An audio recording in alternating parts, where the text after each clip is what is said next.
Jeg hedder Adam og er født i 1959. Min hustru og jeg havde netop planlagt at starte med at vandre, da jeg kom ud fra en slem skivulykke i Schweiz i marts 23. Efter installation af en ny schweizisk hofte, havde vi stadig lyst til at kaste os ud i nye eventyr. Og for at booste motivationen, bookede vi en af verdens great walks, nemlig Milford Track i New Zealand. 53 km semi-hård vandretur, planlagt til februar 24. Old Man Walking handler om en ældre mands rejse fra kørestol til bjergtop uden nogen forudgående indsigt i at overleve i naturen.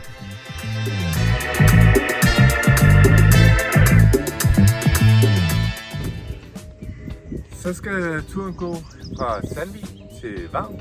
Det er en tur på cirka 10 km. Turen foregår på Bornholms nordvestlige del, der er mest kendt for folkemødet. Den nordvestlige halvdel af Bornholm er udelukkende klipper, mens den sydøstlige halvdel cirka er strand. Det er ikke Costa del Sol, men der er mange flere solskinstimer om året på Bornholm end i resten af Danmark. Og godt vil jeg invitere jer til at lave noget udenfor. Turen langs med kysten fra Sandvig til Vang er en af de smukkeste ture på Bornholm.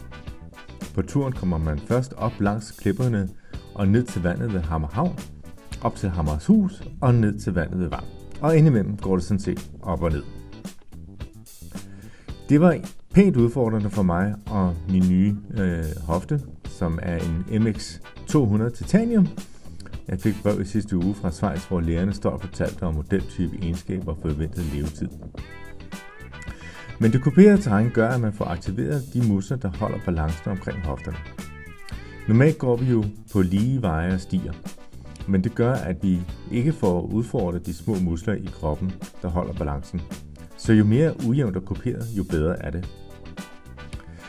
Der er også noget andet, man har brug for, det er kondi og udholdenhed.